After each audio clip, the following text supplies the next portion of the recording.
UP की सियासत की वो कहानी जो सत्ता, विवाद और इंसानी किरदारों की परतें खोलती है।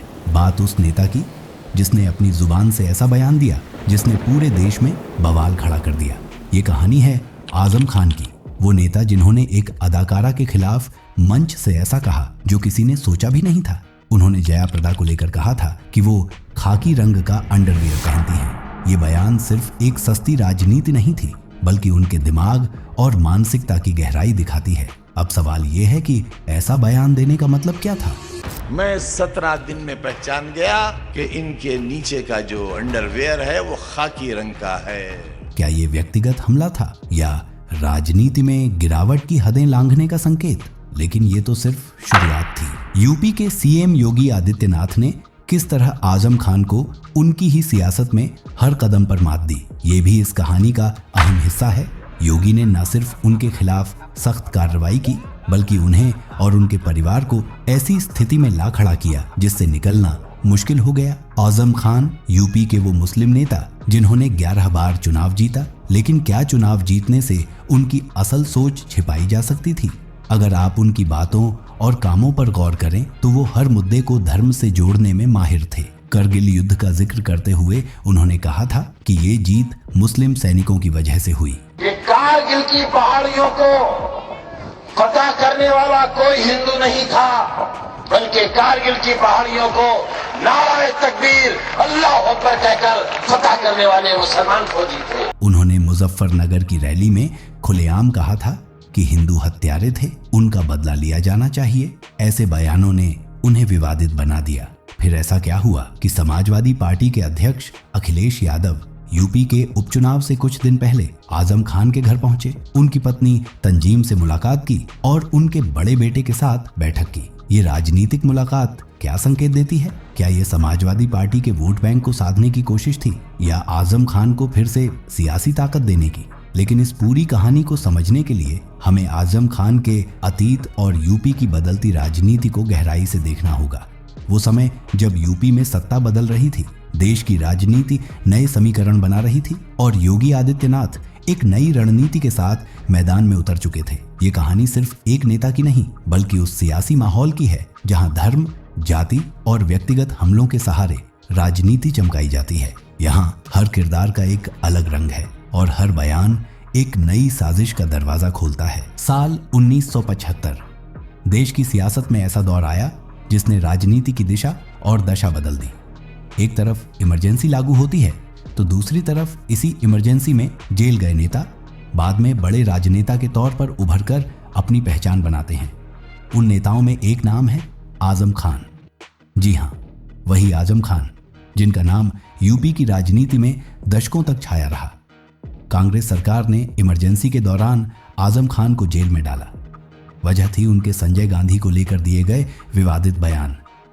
उस समय आजम खान ने ऐसा विरोध दर्ज कराया जो उन्हें भारी पड़ गया, लेकिन इसी जेल ने आजम खान को वो आग दी जो बाद में उनकी राजनीति की नींव बनी। इसी कहानी में एक और दिलचस्प मोड़ है। जिस व्यक्ति ने बाद में आजम खान की सियासी कब्र खोद डाली, यानी योगी आदित्यनाथ, उसका जन्म भी उसी साल 1975 में हुआ।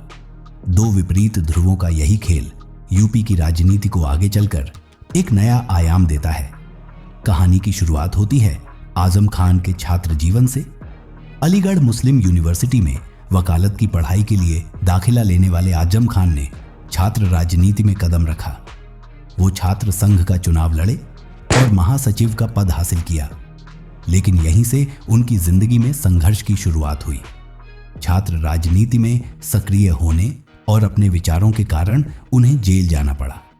जेल में आजम खान पर कहर टूट पड़ा। उन्हें 5/8 के सेल में रखा गया, जो बदतर हालातों के लिए बदनाम था। बाद में कोर्ट के आदेश पर उन्हें बी कैटेगरी के कैदियों के साथ रखा गया, क्योंकि वो छात्र राजनीति से जुड़े थे। जब आजम खान जेल से बाहर आए तो उनके अंदर बदलाव आ चुका था। जेल से बाहर निकलने के बाद उन्होंने 2 मोर्चों पर लड़ाई शुरू की। पहला, रामपुर की रियासत के नवाबों के खिलाफ जो आज़ादी से पहले सत्ता में थे और आज़ादी के बाद राजनीति में सक्रिय हो गए थे। दूसरा, उन्होंने अपने राजनीतिक करियर को नए मुकाम पर ले जाने की तैयारी की 1987 में जनता दल की सरकार बनने वाली थी।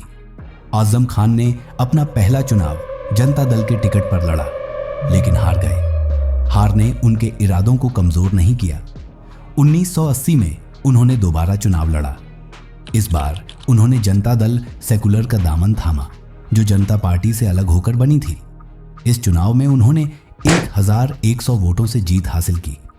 यह उनकी पहली जीत थी, जिसने उन्हें राजनीतिक पहचान दिलाई। इसके बाद 1985 में उन्होंने लोकदल पार्टी के टिकट पर चुनाव लड़ा और जीते। 1989 में भी जीत हासिल की। इसी दौरान यूपी की राजनीति में उनकी मुलाकात मुलायम सिंह यादव से हुई।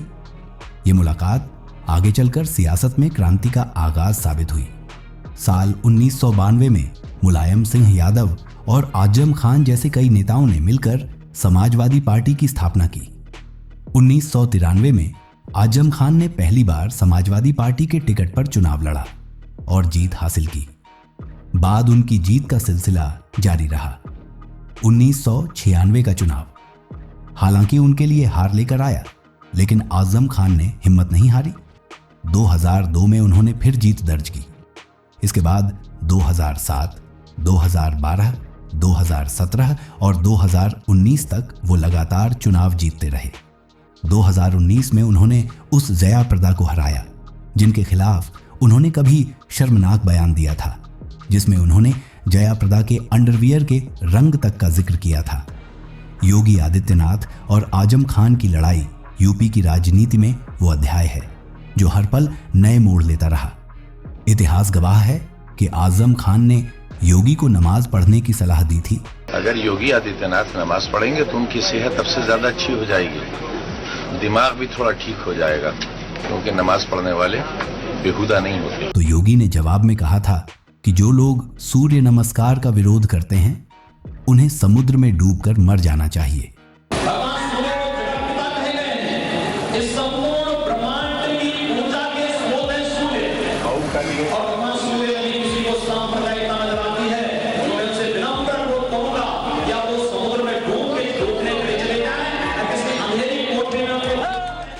लेकिन यह लड़ाई सिर्फ बयानों तक सीमित नहीं थी।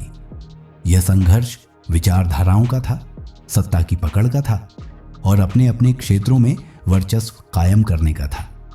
मुलायम सिंह यादव ने पश्चिमी यूपी की राजनीति के कद्दावर नेता आजम खान को पूर्वांचल में योगी आदित्यनाथ का किला ध्वस्त करने की जिम्मेदारी दी। लेकिन पूर्वांचल में, जहां योगी का प्रभाव तेजी से बढ़ रहा था, आजम खान अपनी पकड़ बनाने की कोशिश में थे। दोनों नेताओं के बीच टकराव लगातार गहराता गया। आजम खान ने एक बार फिर बयानबाजी का सहारा लिया। उन्होंने कहा कि सूर्य नमस्कार इस्लाम के खिलाफ है और इसे लागू करना मुसलमानों पर जबरदस्ती है। वहीं योगी आदित्यनाथ ने पलटवार करते हुए कहा कि जो लोग इस तरह की बातें करते हैं, वे देश और समाज के दुश्मन हैं। यह वाकयुद्ध लगातार बढ़ता रहा और राजनीतिक गलियारों में सनसनी फैलाता रहा। 2019 के लोकसभा चुनाव में यह लड़ाई अपने चरम पर पहुंच गई। आजम खान ने उस समय के एक IAS अधिकारी पर यह आरोप लगाया कि वह बीजेपी के इशारों पर चुनाव को पलटने की कोशिश कर रहे हैं। उन्होंने प्रधानमंत्री नरेंद्र मोदी पर भी व्यक्तिगत हमला करते हुए कहा कि जिस व्यक्ति के साथ उसकी पत्नी नहीं रहती, वह देश को कैसे संभाल सकता है। मेरे 2 बच्चे हैं, क्योंकि मैं पैदा कर सका। मेरी बीवी है, हमारा बादशाह इस सबसे महरूम। कैसा बादशाह है, क्या दर्द मालूम होगा। इस बयान ने पूरे देश में चर्चा छेड़ दी, लेकिन यह उनकी सियासी रणनीति का हिस्सा था। इस लड़ाई को और दिलचस्प मोड़ तब मिला जब बीजेपी ने आजम खान के खिलाफ जया प्रदा को मैदान में उतारा। ये वही जया प्रदा थी जिन पर आजम खान ने व्यक्तिगत टिप्पणी करते हुए उनके अंडरवियर के रंग तक का जिक्र किया था। जया प्रदा का बीजेपी में शामिल होना और योगी आदित्यनाथ के नेतृत्व में चुनाव लड़ना आजम खान के लिए बड़ा झटका था। हालांकि 2019 का लोकसभा चुनाव आजम खान भारी अंतर से जीत गए, लेकिन यह जीत उनके लिए एक नई शुरुआत की जगह मुश्किलों की दास्तां लिखने लगी। जया प्रदा ने चुनाव के बाद योगी आदित्यनाथ से मुलाकात की। यह मुलाकात सिर्फ एक औपचारिकता नहीं थी, बल्कि आजम खान के राजनीतिक भविष्य पर गहरा असर डालने वाली थी। यहीं से आजम खान के लिए मुसीबतों का सिलसिला शुरू हो गया। उनके खिलाफ एक के बाद एक मुकदमे दर्ज होने लगे। योगी सरकार ने आजम खान के खिलाफ सख्त कार्रवाई शुरू कर दी। उनकी संपत्तियों की जांच हुई। उनके परिवार के सदस्यों को भी कानूनी मामलों में उलझा दिया गया। आजम खान, जो कभी यूपी की राजनीति में ताकतवर नेता थे, धीरे धीरे अपनी सियासी जमीन खोने लगे। साल 2003 में उत्तर प्रदेश में मुलायम सिंह यादव की सरकार बनती है। उस समय मुलायम सिंह यादव के दो सबसे भरोसेमंद सहयोगी थे, अमर सिंह और आजम खान। 2004 के लोकसभा चुनाव के दौरान रामपुर की मुस्लिम बहुल सीट से जया प्रदा को टिकट देने का विचार सामने आया। इस विचार को आगे बढ़ाया अमर सिंह ने, जो मुलायम सिंह यादव को यह समझाने में कामयाब रहे कि जया प्रदा जैसी शख्सियत को मैदान में उतारना पार्टी की छवि को बदल सकता है।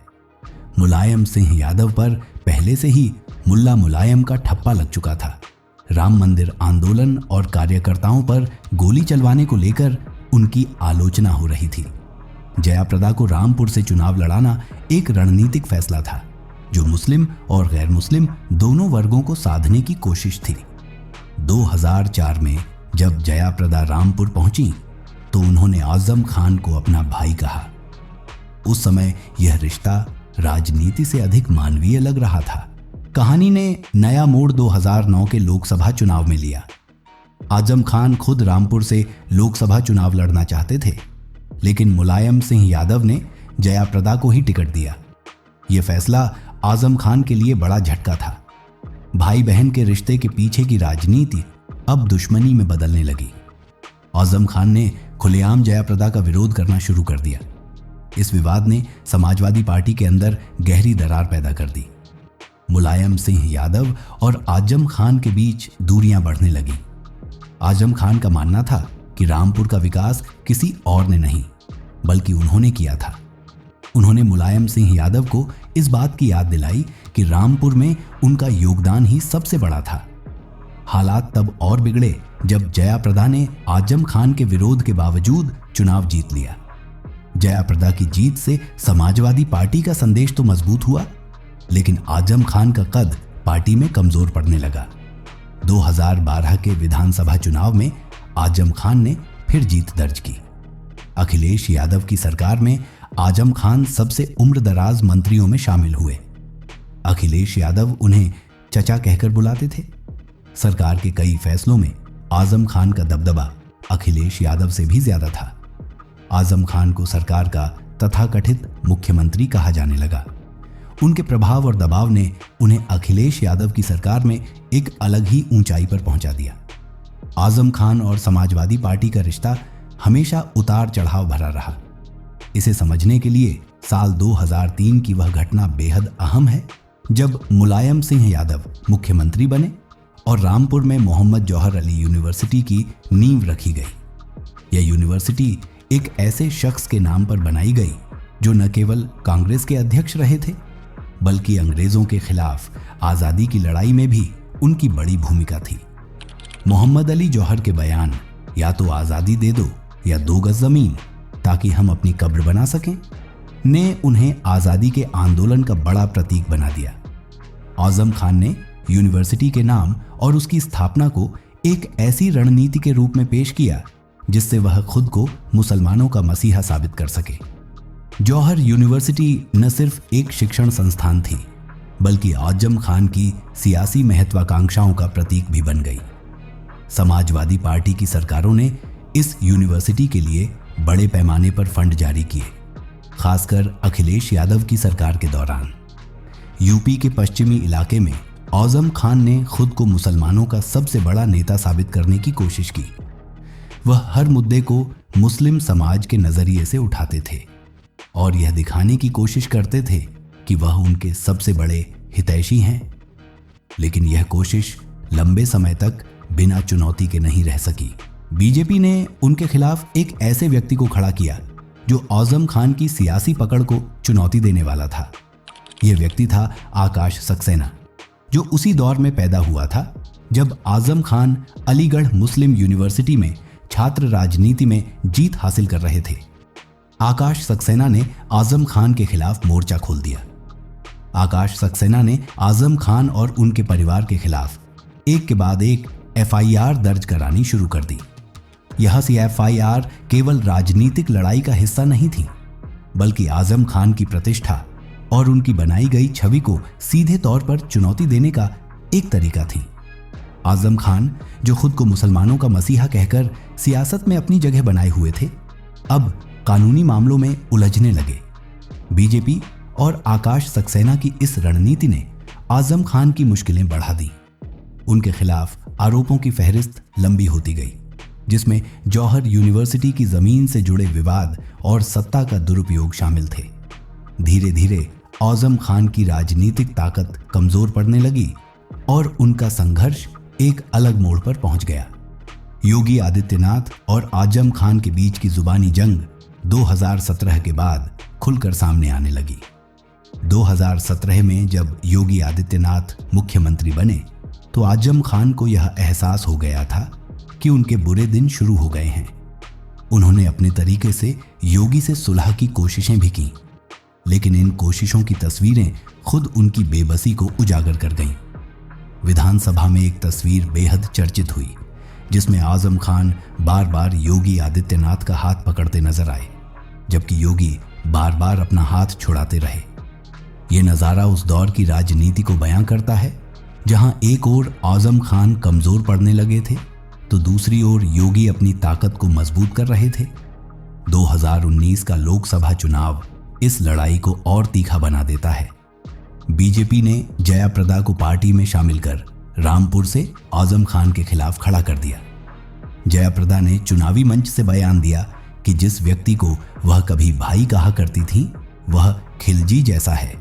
खिलजी का जो किरदार जो रणवीर ने किया था, तो लेकिन उसका जो कैरेक्टर है खिलजी का, वो देखने बाद हमेशा मुझे ऐसा लगता था कि वो फिल्म देखने के दौरान मुझे आजम खान बहुत याद आता था। ये बयान 2018 में रिलीज हुई एक चर्चित फिल्म पर आधारित था, जिसमें खिलजी को एक क्रूर और मक्कार शासक के रूप में दिखाया गया था। जयाप्रदा के इस बयान ने आजम खान की छवि को और नुकसान पहुंचाया। उनके खिलाफ माहौल बनना शुरू हो गया। वह बयान, जिसमें उन्होंने जयाप्रदा के अंडरवियर का रंग बताने की कोशिश की थी, आजम खान पर भारी पड़ गया। इस बयान की निंदा सिर्फ बीजेपी ने ही नहीं, बल्कि देश भर के बड़े नेताओं ने भी की। सुषमा स्वराज ने इस बयान पर प्रतिक्रिया देते हुए ट्वीट किया, जिसमें उन्होंने लिखा, मुलायम भाई, आपके रहते रामपुर में एक महिला का चीरहरण हो रहा है। भीष्म की तरह खामोश मत रहिए। सुषमा स्वराज का यह ट्वीट समाजवादी पार्टी पर भी सवाल खड़ा कर गया। पार्टी के अंदर और बाहर आजम खान की आलोचना बढ़ती चली गई। हालांकि बीजेपी ने आजम खान को मिट्टी में मिलाने का काम सिर्फ इस बयान तक सीमित नहीं रखा।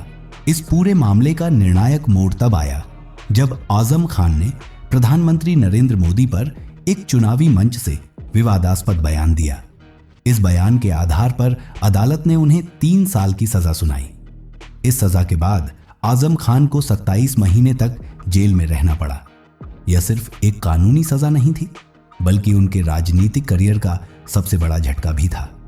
जयाप्रदा और योगी आदित्यनाथ ने मिलकर जो रणनीति बनाई, उसने आजम खान को पूरी तरह कमजोर कर दिया। जो नेता कभी यूपी की राजनीति का बड़ा नाम था, वह अब सिर्फ एक उदाहरण बनकर रह गया कि कैसे जुबान और सत्ता का गलत इस्तेमाल किसी नेता के पतन का कारण बन सकता है। जेल से नामांकन भरकर चुनाव जीतने के बाद भी आजम खान की राजनीति में कोई बदलाव नहीं आया, बल्कि उनका रवैया और बयानबाजी और भी तीव्र हो गई। आजम खान ने यूपी पुलिस पर आरोप लगाया कि उन्हें जानबूझकर दबाया जा रहा है ताकि उनकी राजनीति को कुचला जा सके। उन्होंने कई बार प्रशासन के खिलाफ खुलकर आवाज उठाई, जिससे उनकी स्थिति और विवादों में घिरती गई। उनके बयानों और क्रियाओं से यह स्पष्ट था कि वह अपनी जड़ें और प्रभाव बनाने के लिए कोई कसर नहीं छोड़ रहे थे। 2016 में यूपी के बुलंदशहर में एक दिल दहला देने वाली घटना घटी, जिसमें एक महिला और उसकी बेटी के साथ जघन्य अपराध हुआ। यह घटना समाजवादी पार्टी की सरकार के दौर में घटी थी और उस वक्त आजम खान ने इस घटना को सामान्य बताते हुए कहा था कि यह सब बीजेपी द्वारा प्रायोजित था। इस बयान ने पूरे देश में तूफान मचाया और यह मामला सुप्रीम कोर्ट तक पहुंच गया। कोर्ट ने आजम खान को इस बयान के लिए माफी मांगने के लिए कहा। यह घटना केवल एक विवाद नहीं, बल्कि यह दर्शाती है कि आजम खान अपनी राजनीतिक भाषा और बयानबाजी में किस हद तक चले जाते थे, और यह उनके विवादित व्यक्तित्व को और प्रकट करता था। मुजफ्फरनगर दंगों के दौरान भी आजम खान का एक भड़काऊ बयान सामने आया, जब उन्होंने संभल की रैली में कहा था, जिन हिंदुओं ने मुसलमानों पर हाथ उठाए वे काफिर और हत्यारे हैं, उनका बदला लेना होगा। बुज़दिलों, उठो, हाथों को मजबूत करो और वार करो। इस बयान ने केवल सांप्रदायिक भावनाओं को भड़काया, बल्कि यूपी की राजनीति में तनाव को और बढ़ा दिया। इस बयान के बाद समाज में हिंसा और दंगे फैलने का खतरा और भी बढ़ गया। आजम खान की ऐसी बयानबाजी ने उन्हें एक ऐसे नेता के रूप में प्रस्तुत किया जिसे सिर्फ और सिर्फ राजनीतिक लाभ और सत्ता के लिए सामाजिक सौहार्द को तोड़ने में कोई हिचकिचाहट नहीं थी। जया प्रदा को लेकर भी उनका विवादित बयान सामने आया था, जब उन्होंने कहा था, इस शरीर को हमने किसी को भी छूने नहीं दिया। यह बयान उनके और जया प्रदा के रिश्तों को और भी विवादास्पद बना गया। पहले जो नेता एक दूसरे को भाई बहन मानते थे, अब वही लोग राजनीतिक तौर पर एक दूसरे के दुश्मन बन गए थे। इस बयान के बाद उनकी छवि पर गहरा असर पड़ा और यह साफ हो गया कि उनकी राजनीति केवल सांप्रदायिक ध्रुवीकरण और विवादों पर आधारित थी। आजम खान की राजनीति यूपी में उस समय तक महत्वपूर्ण बनी रही, जब तक मुसलमानों की सियासत पर उनकी पकड़ मजबूत थी। उनकी छवि और प्रभाव को नकारना आसान नहीं था, लेकिन जैसे जैसे यूपी की राजनीति में भगवा रंग बढ़ने लगा, वैसे वैसे आजम खान का राजनीतिक प्रभाव घटता चला गया। योगी आदित्यनाथ के नेतृत्व में बीजेपी ने यूपी की सियासत में अपनी पकड़ मजबूत की और आजम खान का प्रभाव धीरे धीरे समाप्त होने लगा। इसके बावजूद आजम खान ने योगी आदित्यनाथ को लेकर कई कठोर बयान दिए थे, जिनमें से एक बयान था जिसमें उन्होंने योगी आदित्यनाथ की तुलना जानवर से की थी। यह बयान उनकी और योगी के बीच की कड़ी दुश्मनी को और भी गहरा करता चला गया और यह मामला राजनीतिक लड़ाई के रूप में अधिक गहरा होता गया। योगी आदित्यनाथ ने जवाब में आजम खान के खिलाफ कार्रवाई शुरू कर दी। उन्होंने एक साथ 84 मुकदमे दर्ज करवाए, जिनमें बकरी चोरी, किताब चोरी, छोटे मोटे चोरी के आरोप लगाए गए। इन मुकदमों का उद्देश्य आजम खान की राजनीतिक छवि को कमजोर करना था, लेकिन सबसे गंभीर आरोप वह था जिसमें रामपुर की जमीनों पर कब्जा करके जौहर अली यूनिवर्सिटी बनाने का था। यह यूनिवर्सिटी आजम खान के लिए एक बड़े पैमाने पर मुसलमानों के बीच अपनी छवि बनाने का माध्यम थी, लेकिन योगी सरकार ने इसकी जांच शुरू की और इस यूनिवर्सिटी के लिए जिन 70 एकड़ जमीनों पर कब्जा किया गया था, वह अब योगी सरकार के पास आ गई। यह साबित करता है कि राजनीतिक लड़ाइयां केवल चुनावी नहीं होती, बल्कि सत्ता के हर पहलू और हर मुद्दे पर होती हैं। आजम खान का राजनीति में नाम इसलिए बड़ा रहा क्योंकि वे हमेशा से मुसलमानों की राजनीति पर जोर देते रहे थे, लेकिन योगी आदित्यनाथ के सत्ता में आने के बाद उनका प्रभाव काफी कम हो गया। उनके बयानों, आरोपों और विवादों ने उनके राजनीतिक भविष्य को इस हद तक प्रभावित किया कि वे खुद भी अपनी स्थिति को संभालने में असमर्थ रहे। जब वे जेल से बाहर आए तो उन्होंने फिर से चुनावी मैदान में अपनी किस्मत आजमाई, लेकिन यह साफ हो गया कि उनका प्रभाव अब पहले जैसा नहीं रहा। आजम खान का बेटा अब्दुल्ला फिलहाल हरदोई की जेल में है, जहां उसे अलग रखा गया है। हालांकि आजम खान को भी जेल में रखा गया था, लेकिन उनकी पत्नी तंजीम जमानत पर बाहर आ चुकी हैं। इन सब के बावजूद अब आजम खान का नाम और उनका राजनीतिक वर्चस्व रामपुर में पूरी तरह से बदल चुका है। एक समय था जब आजम खान की सत्ता और शक्ति का दबदबा था, लेकिन अब वह समय काफी पीछे छूट चुका है। आज भी उनके विवादास्पद बयान इंटरनेट पर पाए जाते हैं, जो कभी राजनीति के केंद्र में थे। उनकी बदजुबानी और बयानबाजी ने उन्हें एक ऐसे नेता के रूप में पेश किया जो हर मुद्दे पर बेबाक टिप्पणी करता था, चाहे वह सांप्रदायिक हो या राजनीतिक। साल 2005 में यूपी के मुख्यमंत्री मुलायम सिंह यादव ने एक बयान दिया था जिसमें उन्होंने दावा किया कि यूपी में मुसलमान समाजवादी पार्टी को वोट देते हैं। इस बयान को सही साबित करने के लिए अखिलेश यादव ने आजम खान के घर जाकर चाय नाश्ता किया। यह तब था जब अखिलेश यादव पहले आजम खान से दूरी बनाने की कोशिश कर रहे थे, लेकिन उन्हें यह समझ में आ गया कि योगी आदित्यनाथ के बढ़ते प्रभाव को कम करने के लिए उन्हें आजम खान के साथ अपने रिश्ते सुधारने होंगे। अखिलेश ने यह कदम उठाकर राजनीतिक सियासत में एक नया मोड़ लिया और यह स्पष्ट कर दिया कि यूपी की सियासत में आजम खान का प्रभाव अब भी कायम था। हालांकि योगी आदित्यनाथ ने उनकी राजनीति को चुनौती देने के लिए कड़ी मेहनत की। योगी आदित्यनाथ और आजम खान की राजनीति में एक दिलचस्प टकराव रहा है। यह लड़ाई केवल व्यक्तिगत नहीं बल्कि एक गहरी राजनीतिक लड़ाई थी।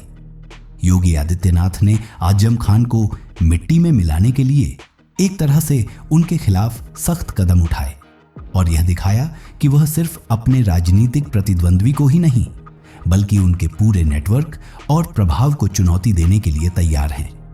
वहीं राजा भैया और आजम खान के बीच भी बहुत ही तनावपूर्ण रिश्ते थे।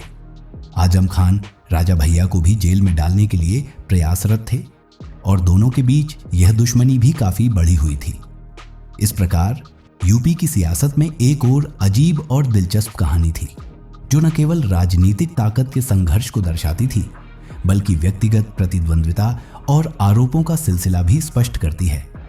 योगी और आजम खान की लड़ाई, राजा भैया और आजम खान की दुश्मनी और आजम खान के विवादास्पद बयानों ने उत्तर प्रदेश की राजनीति को गहरे तौर पर प्रभावित किया।